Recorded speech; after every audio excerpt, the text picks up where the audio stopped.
Hiya, welcome to my wildlife year week 4.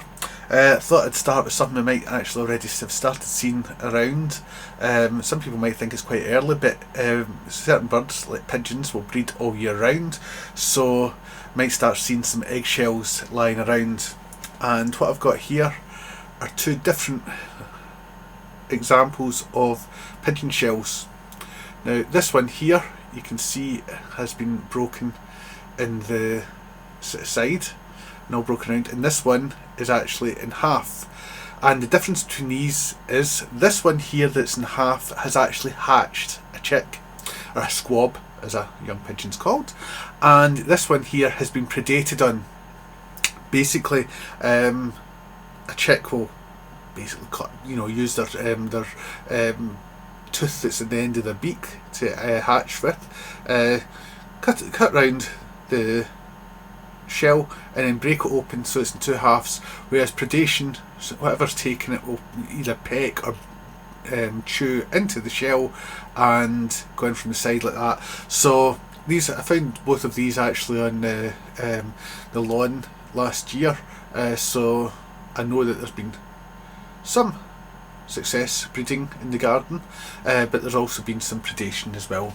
So I thought I'd start off with that, just as a quick example of something you might see around the place, and let's crack on with my wildlife year week 4. Show me, what is it, Dexter? Show me.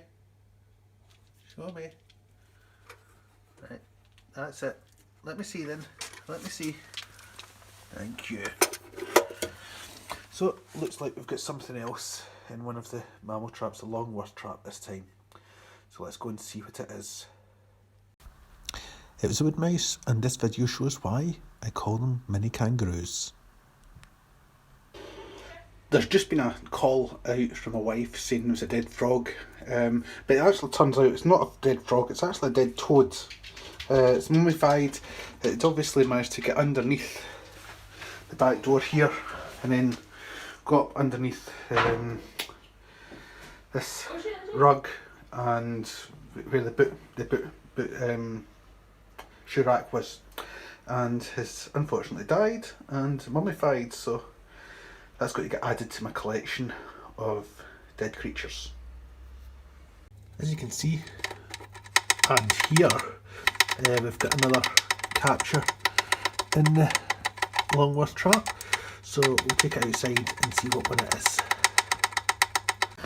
I've tipped out the contents of the Moth Trap. Not surprisingly, it's actually a bank vole. You can see the short tail, smaller eyes, and the ears flattened against the head. The reason I say I'm not surprised is because bank voles are more active during the day than wood mice. Although wood mice can be active during the day and more active at night. Right, I'll try and get this one behind.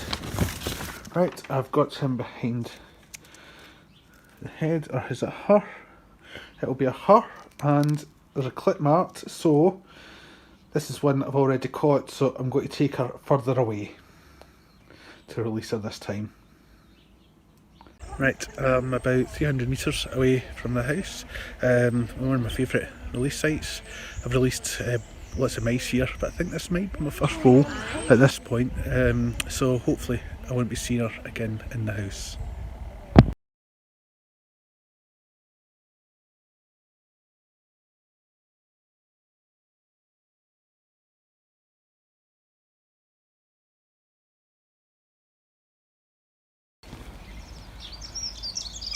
It's always worthwhile when you're out and about looking up. Looking up into this tree, I can see there's quite a few starlings over there, and I've also spotted some blue tits and great tits flying about and amongst the branches, and flying overhead I've also seen jackdaws, rooks, there's a, I think that's a great tit there, well that's definitely a great tit there, and amongst there I don't know whether you can see it. Seen rooks, jackdaws, wood pigeons, collared doves also flying about. It's really good when you're actually out and about to keep looking up. That's some more great tits just there, I think, from the look of it. Where's that coal tits? There's a blue tit there. I'm looking up and I've got problems because I've got rain falling in my glasses and I'm now struggling to see what it is that I'm actually looking at. So I better stop now before I go completely blind. Well, got another trap tripped today, one of the longworths, and I suspect since it's overnight it might be a wood mouse, and there's Dexter just coming in to check the trap for me. Release of mouse. There it goes. There it goes, off to its new home. Up the other side of the monkey puzzle tree, there's a sparrowhawk. It's got I don't know whether you can see it moving about. There it goes. It's actually got a prey in its talons. It was down this end of the garden, and I think it's a female that's in here. I think that was a male that just actually flew across. I could be wrong.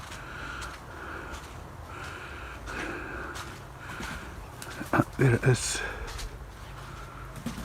There it is there. Yep. It's got a blackbird. I've been after the sparrowhawk for a few attempts and I've finally managed to get it. I am well chuffed. So a bit of shame for it looked like a blackbird, but shame for the blackbird, but we managed to get it on video. It's been a couple of days since caught anything in any of the traps in the kitchen, and this longworth, there seems to be a noise coming from within it, although not at the moment, so we'll go and see what it is we've caught. I suspect another wood mouse. Well, today's capture is a nice wood mouse. Let's get it out and see whether it's a male or a female. Right, it's a male. Can quite clearly see he is a male, and quite a mature male, sexually active, so I'm glad I'm removing them from the house, because the last thing we need, the last thing we need is little baby mice around. Just put them against me to calm down. Right, here we go for yet another release. There he goes. Rather than doing a review this week, what I thought I would do is just go through my mini survey bag. Now I've got a big survey bag, but this is my mini one, which I just take if I just happen to be going out for a walk, just in case I find anything interesting.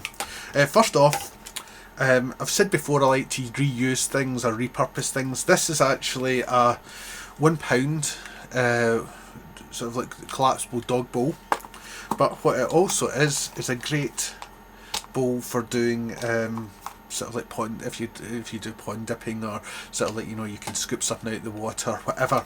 It's actually really good for that, so that was a well worth investing £1 in.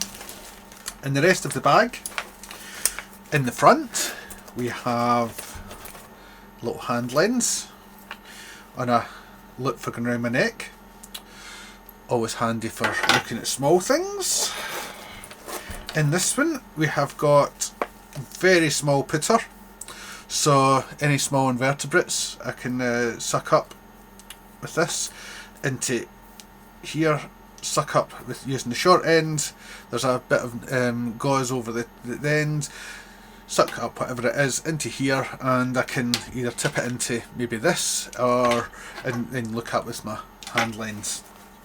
A couple of other magnifiers. This one here is a clip-on microscope, which I'm trying to think it goes up to times 60.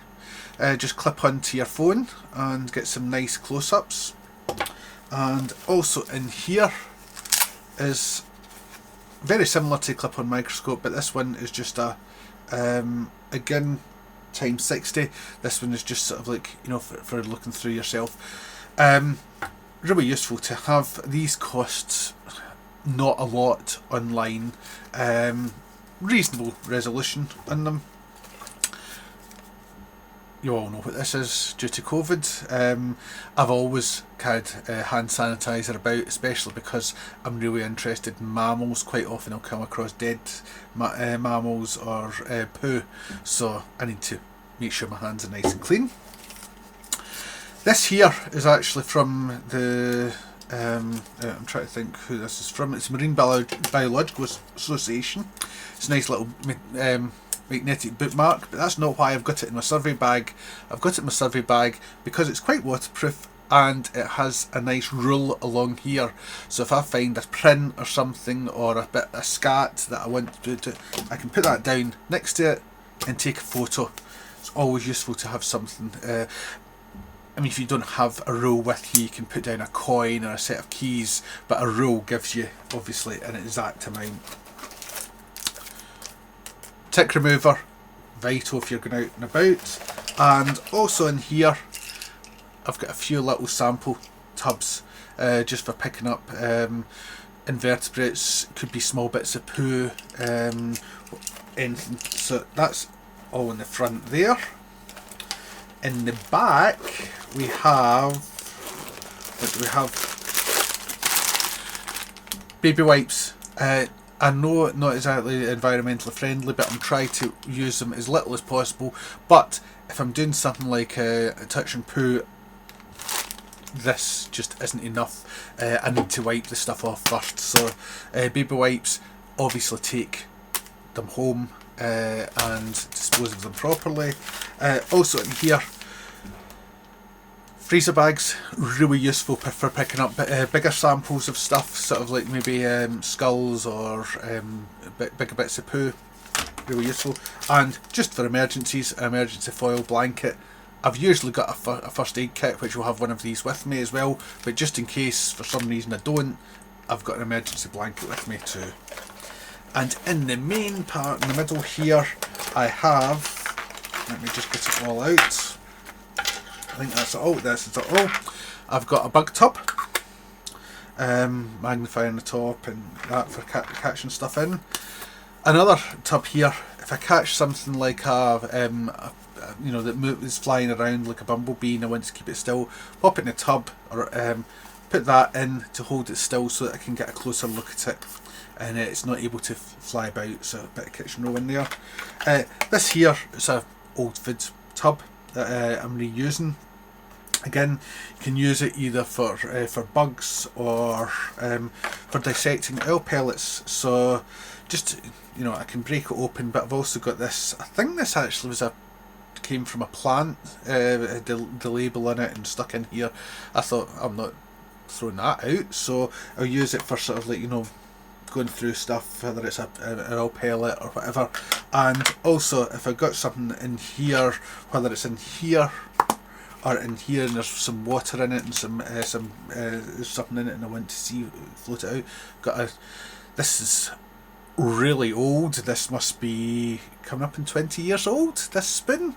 I know that because it's from when my son was very young and we used to get Yo Valley organic yogurt to feed him, and this would come, you get spoons with it as well.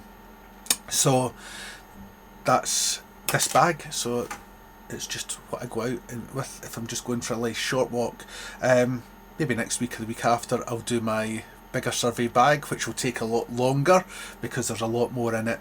But I hope you find that useful and interesting and maybe had a few ideas too.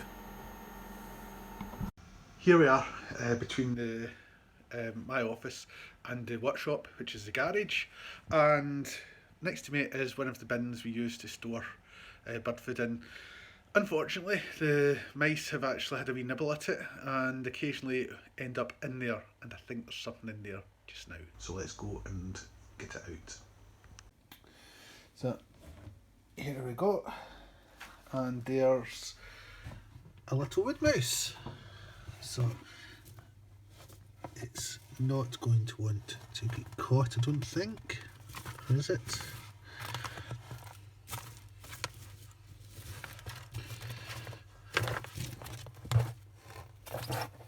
There we go. So here we go, and oh, just whoops, it's just gone. It's now underneath Oh, it's running about there. It's now underneath the hedgehog tunnels. Right, so I'm not that fussed. I wouldn't have taken it away to be released because it's not in the house, it's just in the garage, so I'll just let it go. But hopefully it won't end up back in here. Okay, here we are in the workshop. Bit chilly, but it's supposed to be dry tonight and also above freezing, so fingers crossed that there's going to be some winter moths on the wing. So I'm going to put out a moth trap. This is a bucket moth trap which costs, I think it was just under £90, or maybe just over, from Watkins and Doncaster last year. I'd never moth trap before. I bought this trap just to see how it went, and I'm now hooked. So this moth trap actually is quite portable. It's means operated, but you can get a conversion kit which actually costs more than the moth trap. You get an inverter, a battery, and also a charger for the battery. That cost me about 150, but I'm hoping it's going to be worth the investment because it means that I'm now able to take my moth trap out the garden come summer, and also COVID restrictions allowing. So in here, this funnel here I'll explain in a second. And take off the top, pop them there. Inside is the power lead and power pack, and the bulb and these sort of like vanes here, which I'll explain also in a second. Right, now the moths are going to end up in here, and what we want to do, is once they're inside the trap, is give them somewhere for them to feel safe. So we've got lots of egg cartons, which is standard practice in moth trapping. Pop the cartons in the bottom of the moth trap.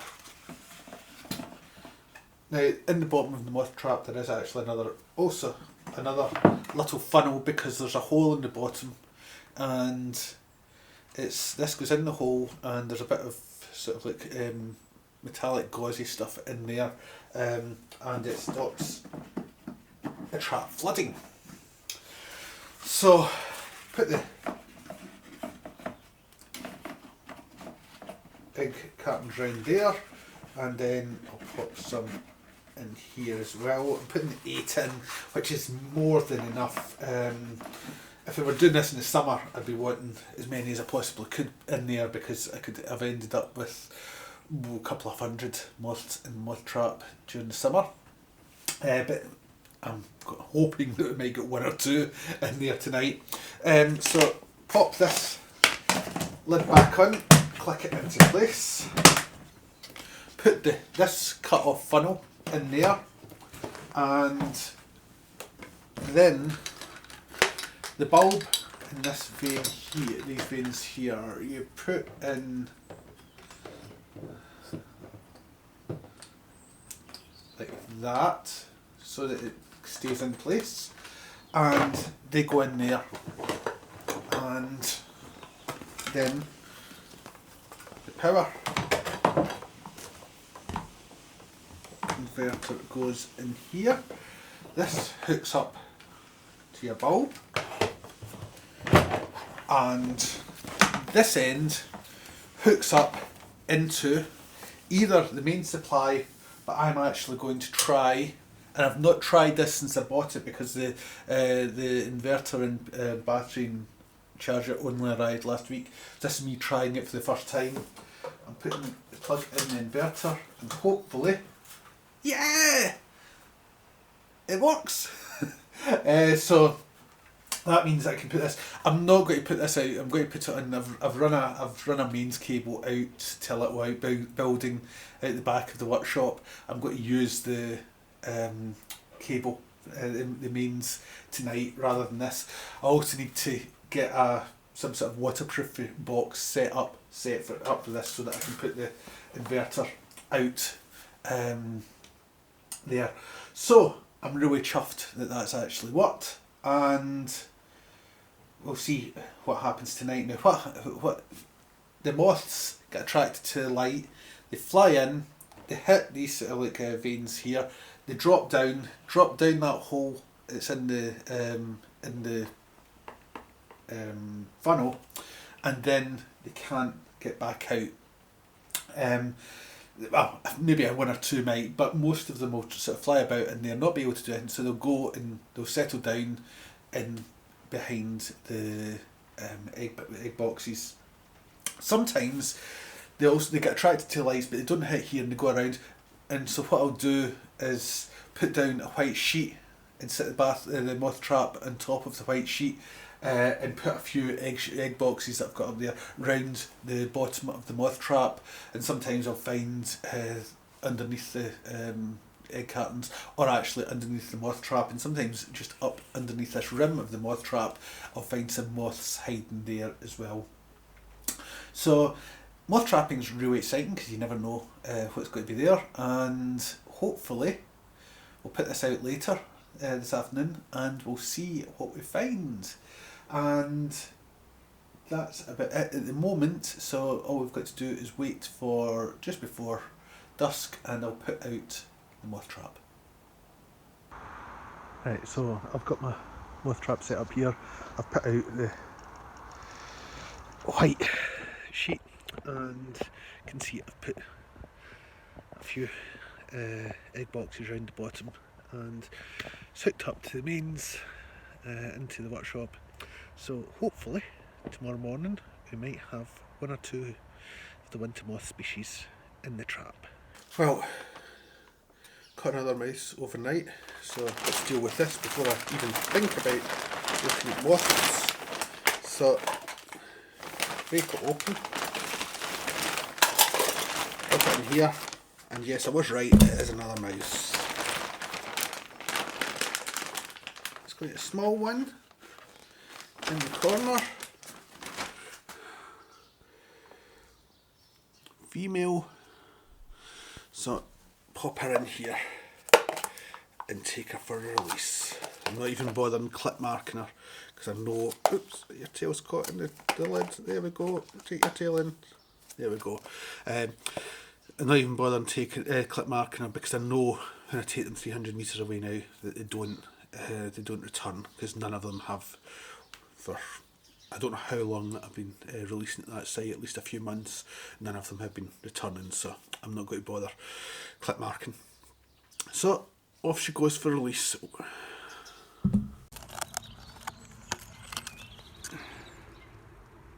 Off you go.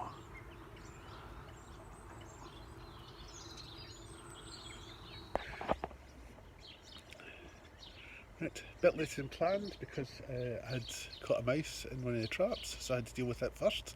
Animal welfare always comes first. So a bit later, getting out to check this trap, which means one, I've already let the hens out, so the cockerel's given lots of cock-a-doodle-doing, and also it's started to snow slightly. It was also a lot colder later last night than it was supposed to be, so there's been a bit of a frost as well as a sprinkling of snow, and I'm still hopeful that maybe we've caught something earlier in the night before the temperature plummeted. Fingers crossed. Right, I brought the moth trap in, and there's nothing underneath the egg cartons on the outside, so I'm just going to see if there's anything in here. I always pop this hole here. It's in the thing, in the moth trap. Once I take the lamp off, I always pop one of my tubs just in there to stop anything flying out. It's not just moths that you catch in moth traps, you can also catch beetles. During the summer I had quite a few wasp species in here, social wasps, mayfly, caddisfly, lots of different ones, so it's not just moths that I'll be catching throughout the year in this. So let's have a look and see if there's anything.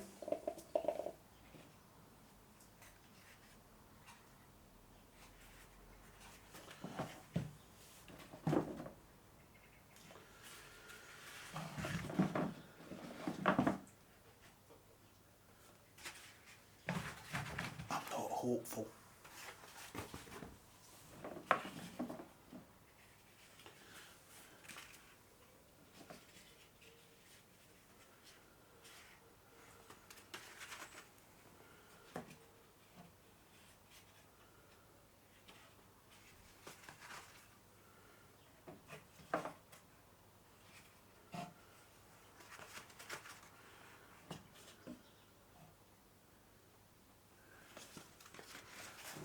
That's all the egg cartons out. The only other place something could be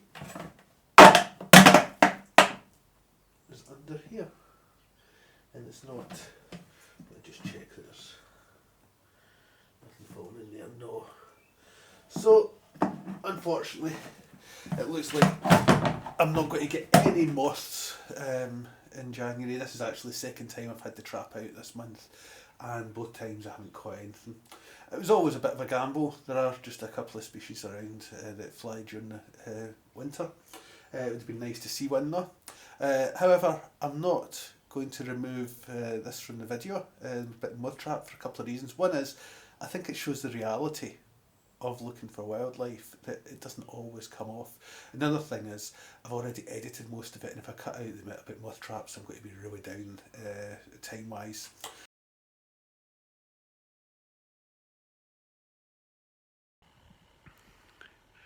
Just finished my bit of moth trapping, unsuccessful bit of moth trapping, and I was just putting my egg cartons away, and I noticed something. Come and look what I found. So, in behind the egg cartons, there's a dead moth. Now, when I first saw it, I wasn't sure whether it was dead or whether it was actually a hibernating moth. You might say it's fairly obvious its legs are sticking in the air, but bear in mind that you've got a bright light that I've shining on it, and I didn't at the time, so I couldn't see. Anyway, it is dead, and it is an Angle Shades. This is a moth that doesn't overwinter, it overwinters as a larva, so probably just died of natural causes. It's a very nice looking moth, and I'll probably keep this one as a bit of a example, because it's a very, very nice looking moth. So I'm going to pop it down there. Off you go, off my finger. And I'll pop it in a tub later. This book, The Field Guide to Moths of Great Britain and Ireland, is the book you want to get if you want to identify moths, or certainly macromoths. There's also a separate micromoth book from Bloomsbury. Cracking book, lovely plates inside, and here, trying to open up as best I can, there is Angle Shades. Lovely looking moth, quite distinctive. Can't really mistake it for anything else, so I'm actually quite thankful that was the one, because quite often moths, you have to go through the book to try and identify them, but that's one of the few moths that I know, so that was quite good to see.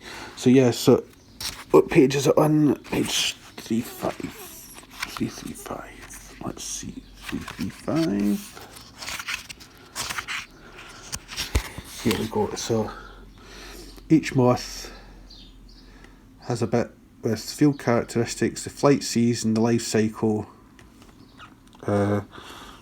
larval food plants, habitat and status and distribution, and a nice distribution map. Although the maps, like most distribution maps, are a bit out of date because species are moving around all the time, especially with climate change. So if you've got to get into moth trapping, it's not just the moth trap you need to get, like that over there, but also this ID guide.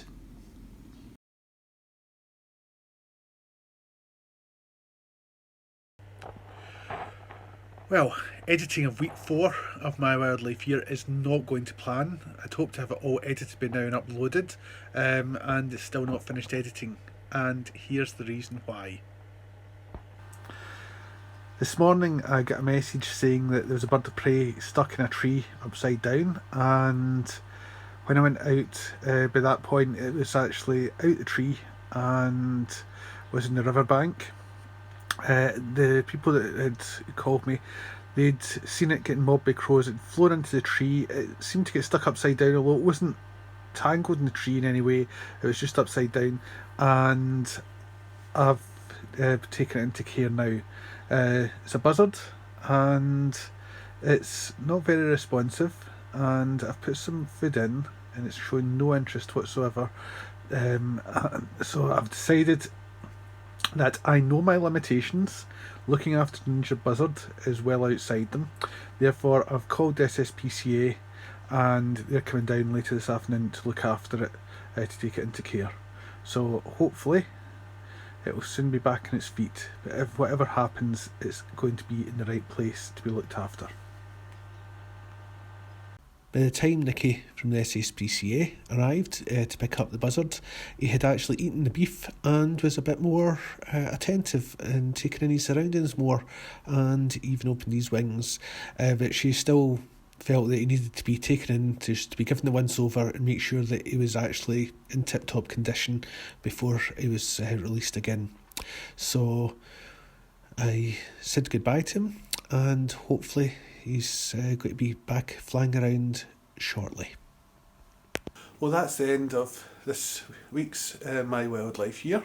That's us done 4 weeks, so basically a month. I'm quite pleased with how it's went. Hopefully you've enjoyed the journey so far, and I'm looking forward to tomorrow doing the Big Garden Birdwatch. I'm doing it on Sunday. Today's Saturday. It's not always clear what day I'm actually on in this. It's because sometimes I release the videos on a Friday, some on a Saturday.